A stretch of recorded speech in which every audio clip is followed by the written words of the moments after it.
You are now in the Backcourt, a Brooklyn Nets podcast presented by Ticketmaster.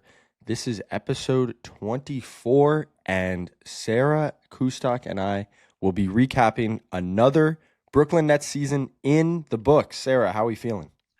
I'm feeling bittersweet. I think we talked about this a little bit last week. But yeah, it's always interesting when you wrap up a season and kind of reflect back on the highs, the lows, the good and bad, really bad portions, but just challenges that obviously you watched and you covered and you saw so many of these individuals go through. But yeah, it was a really fulfilling year. I think we've talked about a lot of just watching the development of some of these players, coaching staff, and just some of the changes that had occurred, will occur, and just kind of the direction of this Brooklyn Nets organization. So yeah, so it's I think it's an exciting time. It's an uncertain time, but it's an exciting time.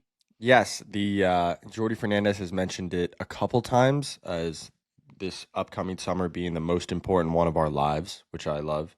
And that really does, I like make a little poke a little fun at it, but it is reflective of just the day to day, treat every day like it's your last process that I think we've seen from the Nets this year. Since we recorded last, the Nets closed out the 2024-2025 campaign with 3 games, 3 losses against the Hawks, Timberwolves, and Knicks. A fun finale to the year at Barclays Center. I just wanted to get your quick opinion before we go more big picture. Anything you saw from the last week, maybe that last game against the Knicks, anything that stood out to you? Nothing in particular that stood out. I think it was a lot of the things that we had talked about with this group through the year. I think the end of the season there was some really challenging moments. I think for this group of just making sure to continue to um, you know be in line with all the things that they have been about the whole year. And it's grueling. An 82 game season is grueling. And I think for me um, watching those last few games, the opportunity for so many players to get some, whether it's their first NBA minutes, whether it's extended run, whether it was more time in different roles, maybe outside what some of their responsibilities were. I think that's always a really, I guess you could just say, like, it is something that you really feel like you're curious to see how players react to that, and how they show up. And I think, just getting a chance to kind of evaluate that, watch that, see that opportunity given the circumstances for Brooklyn, I think was something, for all of us that was fun to watch and fun for them to have those moments. And you hope that they're able to build upon those in the future. Yeah, definitely. I mean, I think, that was going to be the story of this season.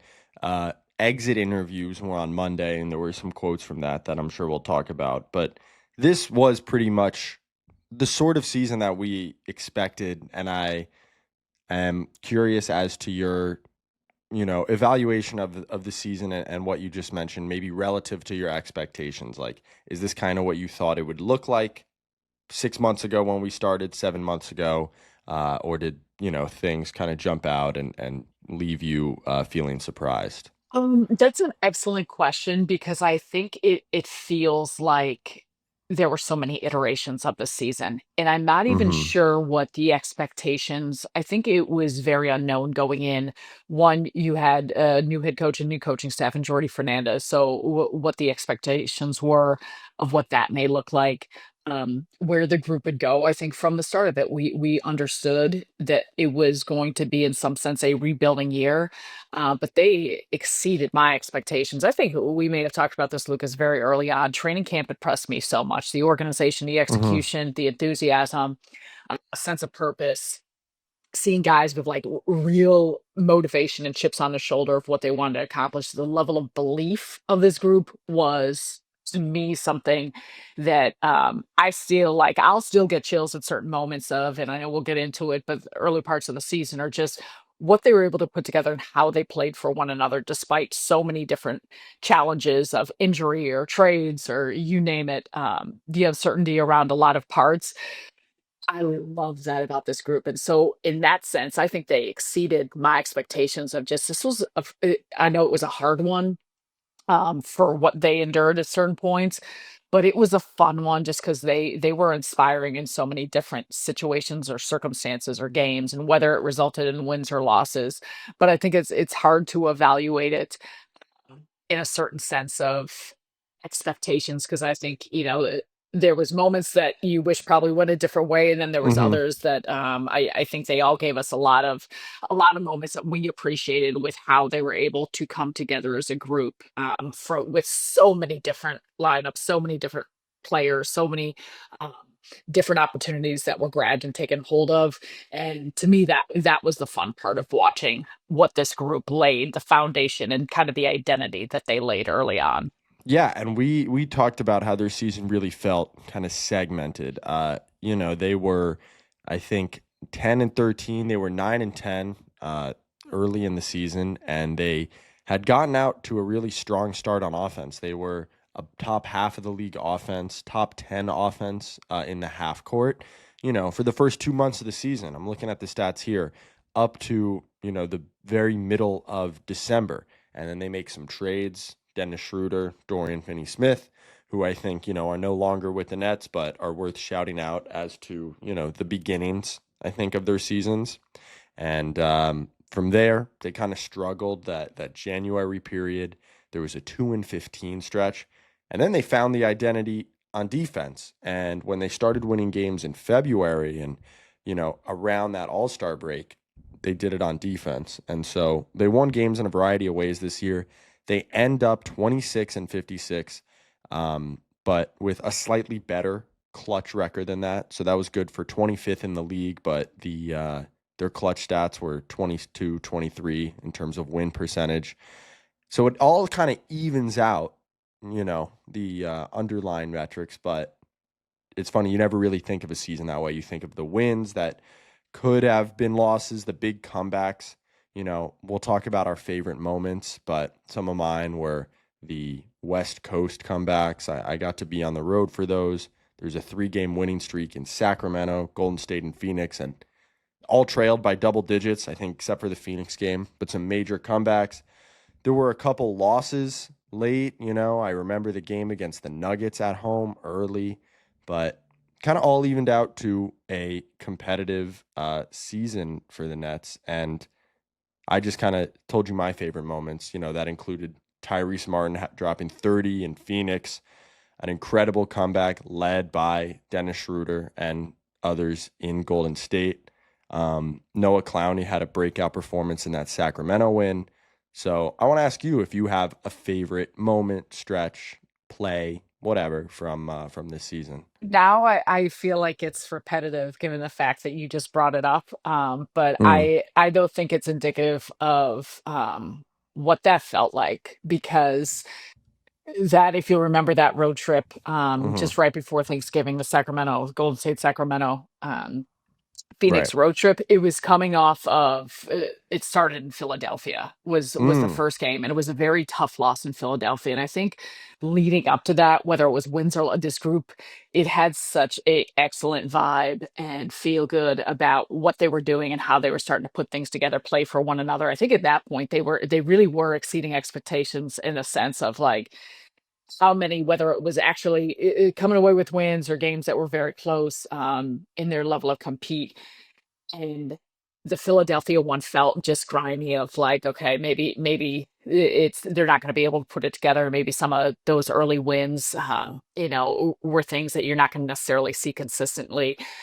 And Golden State, Sacramento, and then capping it off with that Phoenix win, to me was just a high of a high of really watching beautiful basketball, and the mix of with the coaching staff led by Jordy Fernandez, how they were able to get a buy-in and a belief, and then the veteran players, you had mentioned it, Dennis Schroeder, Dorian Finney-Smith, Cameron Johnson, how everyone really just played for one another. And whether it was the big game, a Tyrese Martin, or different guys picking one another up, I just remember feeling such a like extraordinary appreciation and love of calling those games, because I'm like, this is why we love the game. This is why we love basketball. This is why you are inspired by what these guys are doing on the floor, because the work they put in behind the hmm. scenes, playing for one another, all of those things. And to me, even in those moments, I know it was not sustained in that level of wins. I know that there were moving parts with the group.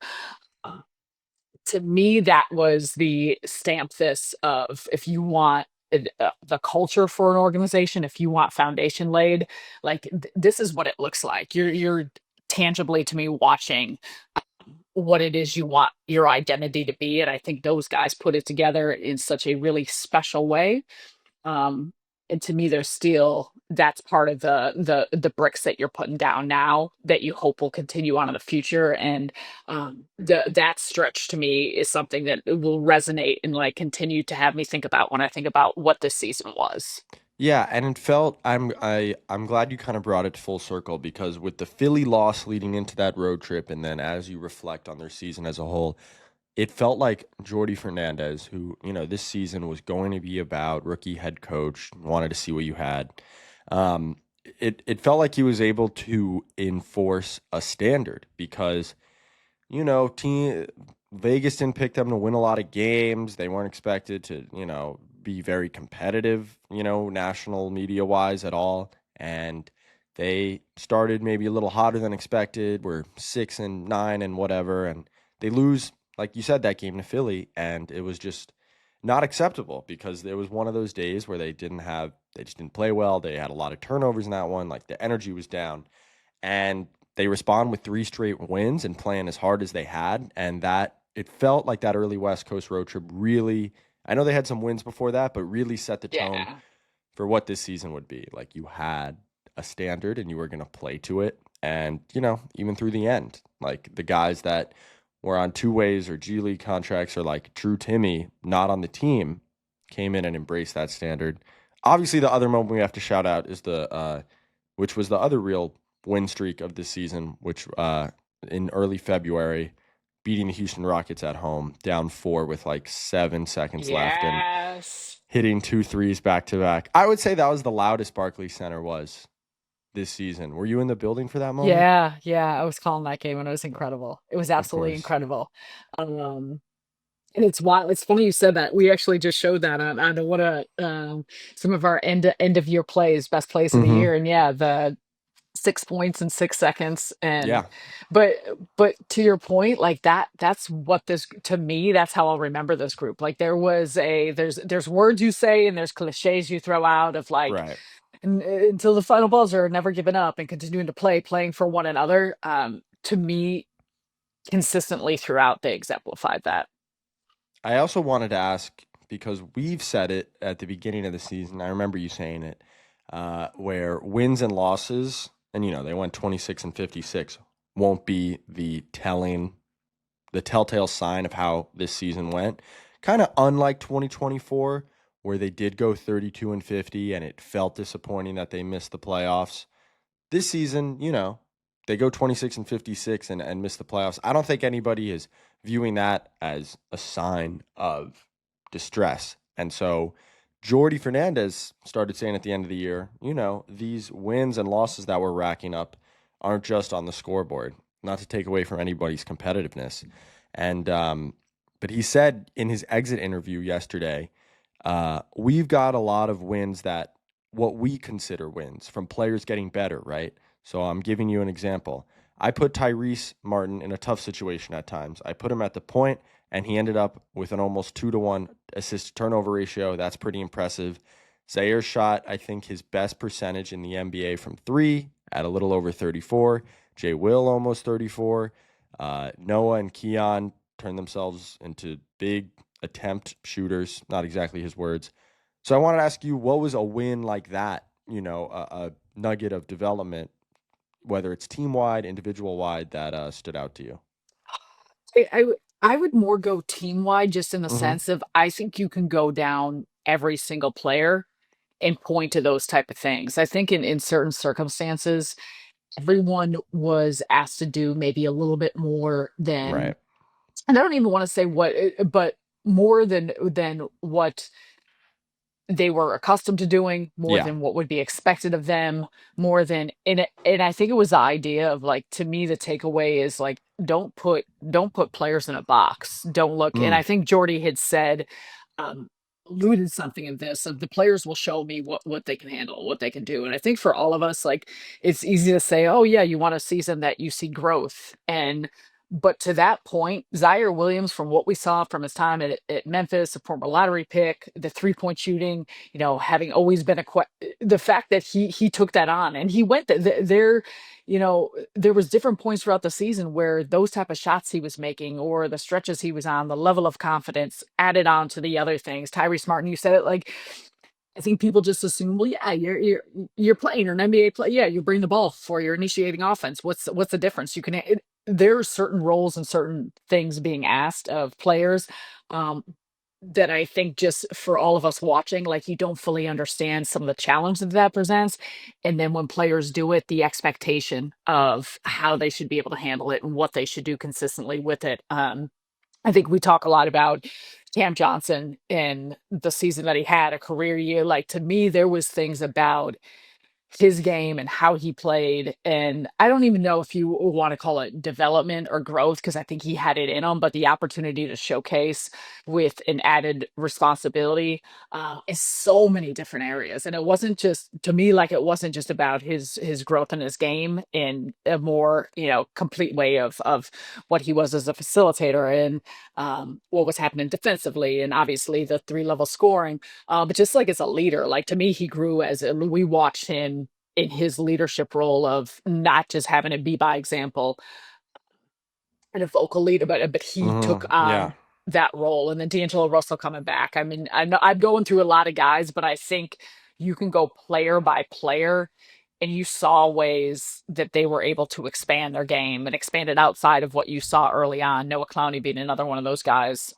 Really, everyone. And again, I don't want to miss out on any players because I think in every turn you look and you're like, okay, even Dron Sharp. Hmm.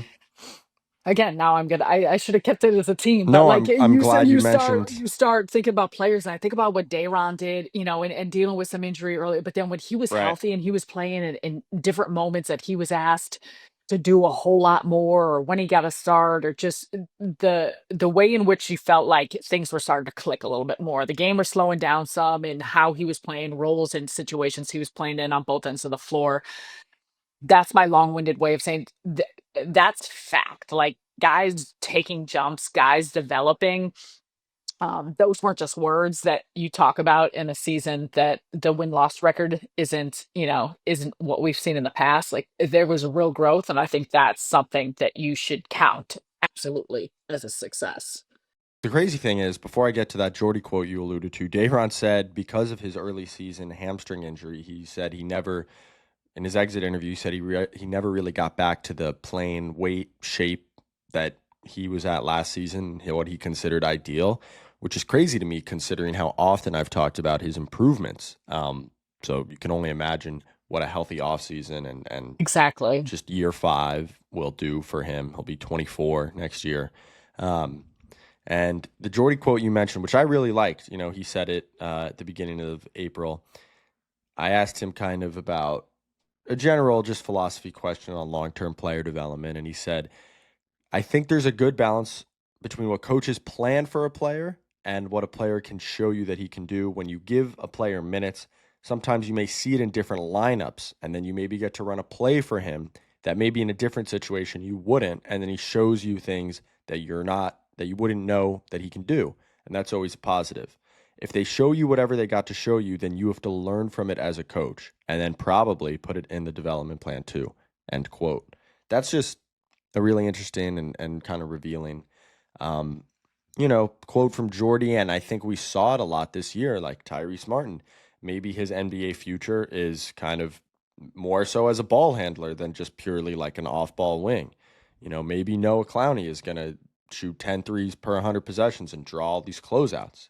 We weren't sure of these things before the season, but, this was definitely a season of learning and folding that into the development plan for all these guys. I want to ask you a big picture for your big picture Brooklyn's Finest Award. I know it's tough to, single out anybody from this season because you talked about team wide development. But if there's one player that just, not the finest, but that you were just really impressed by and then you'd like to give a shout out here on our end of season pod for their efforts, for a game they had, for whatever, what would you say? Who does your mind go to? Wait, I think initially, I think there's a lot of players to point to. I'm glad early on you had shouted out Dorian Finney-Smith, Dennis Schroeder. I Hmm. think those guys were important facets of the growth of this team. But I think on top of the coaching staff, we talk about the belief, the resiliency. I think a big part of that was a consistent veteran presence. And so I know I've talked about him a lot throughout the course of the year, but to me, like the Brooklyn's finest would be Cam Johnson and what he did both on the floor, off the floor. Hmm. Kind of epitomizing the type of organizational player in disposition and leadership, and how you come to work every day, and then the play on the floor. And there's a handful of guys who had career years, but I think at this point, it felt like a pivotal point in the professional that he will be. Yeah. Um, and so I think to me there was a different level of a trajectory, that allowed for a base and allowed for a glue and allowed for a consistency through this whole year. I think, yeah, and when we do our end of season, when we do some individual player wrap up episodes, we'll talk about, kind of what we've mentioned all year, what he got better at. I'm sure I'll have some specific stats. He had a bunch of interesting quotes on exit interview day, but I think that is probably a very fine choice for Brooklyn's finest. In the spirit of shouting out one more guy, I'll say Dron Sharp. He just impressed me a lot this year. I have a lot of specific stats, and obviously just the eye test would match it, how much better he continued to get in year four. And, now we really have a 2-year sample over the last 2 years of him having carved out, a real role, a real valuable presence. He's going to be a restricted free agent, but it's great that he has proven himself to be a valuable NBA player, whether in Brooklyn, elsewhere. We obviously hope he's back. Um, Here is one stat, though. This is why offensive rebounding, and we had trivia last week where I talked about his offensive rebounding. Here's why it's so important. Thinking Basketball just put out a video, and he dropped this stat. NBA teams score an average of 1 point per possession on the first chance. On second and third chances after an offensive rebound, whatever, they have a 122 offensive rating, 1.22 points per possession. So that Okay. right there tells you how valuable it is that Dayron attacks the glass like that. And then he got so much better on defense. Then they played him in aggressive coverages. They played him up the floor. He shot a couple threes. So he's my Brooklyn's finest, and I'm sure we'll get into more of it. We obviously can't go without doing Brooklyn's next net. Again, taking it all the way back to the beginning, half a year ago, Sean Marks said this season was about finding the next nets. And as the general manager of the team, that was really his job, especially as they, kind of pivoted, really building something from the ground up here. So, who would you give a next net award to? Which is just, dang, he really maybe surprised me. Like, I want to keep watching him play. He got some stuff to him, whatever it is. Again, I think there's a handful of players you would point to For with sure. this, For but the sure. ones like that immediately, I know we've talked a lot about Damon Sharp, but the ones that jump out to Tyrese Martin, or looking at what, Yeah. you look at what Trendon Watford was able to do at this point and just some of his growth. The final stretch, a little bit of the final push of Jalen Wilson and his continued development. Noah Clowney being one of those guys. I'm not sure I can pick just one. I mean, Zaire Williams, we have obviously said as well, who I think was a huge part of this, but I think everyone kind of took a little bit of a jump to showcase areas of their game where they have shown strengths that they already have that they can improve upon, and some that have been question marks that I think they started to solidify in some consistent way. So I don't know if I have just one, but I think all of those players showed in ways of their ability, to really impact a team and impact how a team plays. And so that's all things I think that you want to keep an eye on as the off season progresses, as next season comes into play, and just kind of what it looks like. Because I know there could be a lot of shakeups in what these rosters and what this Nets roster looks like. But I think more than anything, it's about, okay, what does the next step of their NBA career look like? And I think all of those guys had put themselves in a really solid position for that. Yeah, a guy I would also mention is Keon Johnson. Yeah. Was not in the rotation to start the season. He got one chance early in a home win against the Chicago Bulls. He threw down like a 180 dunk on the baseline, and that just sprung him into a career season. I remember talking to him at Summer League last year, and he was playing on the team, and he was like, I hope I can get a real contract, a standard contract. I mean, I was on a two-way last year. I have no more two-way eligibility, and not only did he get that contract, but he was in the rotation playing huge minutes and showed some stuff and showed how he can be kind of a defensive-minded, smart off-ball cutter, shoot enough threes, get out in transition. That's a real NBA role for him. And, he didn't have a home last summer. And so I hope he really finds one, especially if it's in Brooklyn. He had a fantastic exit. He had my favorite exit interview quote of the day. What do you think? This isn't real trivia. I guess we'll do 2 rounds of trivia to close. What do you think Keon Johnson does in the offseason? And what do you think he wants his post-playing career to be? Well, I'm familiar now with You are. I did. So yeah, I think you can tell the people that he has was it goat? It's goats? It's a farm with goats? He has 25 goats on 20 acres, so they have a lot of room, as he said. He told me his major in Tennessee was agriculture. Yeah. And that's really kind of what he wants to be. He wants to be a farmer once basketball is over. I think that's incredible. Yeah. Own land, have my own vibe. The goal specifically is to eventually get into aquaponics, hydroponic, fish farming. Wants to be a fish farmer. Oh, and if you remember, I didn't know what that word. I didn't know that you didn't was know where I was the going with proper that. term for it. Well, right. I saw the fish Neither farming, and I should have put it 2 and 2 together with the aqua. But continue on. Makes sense. He was Ben Simmons' fishing partner on a road trip earlier this season. I was like, okay. So, hey, we got a multicultural, faceted team over here in Brooklyn. We're going to wrap up with trivia. Although nothing can top that. Thankful to Keon for sharing that. Do you know who and when the last Brooklyn Nets lottery pick was, as we shift our attention to the offseason? Wait, is this a lottery pick that we're not talking about the Tatum the Boston Celtics trade situation? No. The lottery pick that they made and suited up for the Nets. I know this. It's been a while. That's why a lot of fans are excited. Kenny Martin?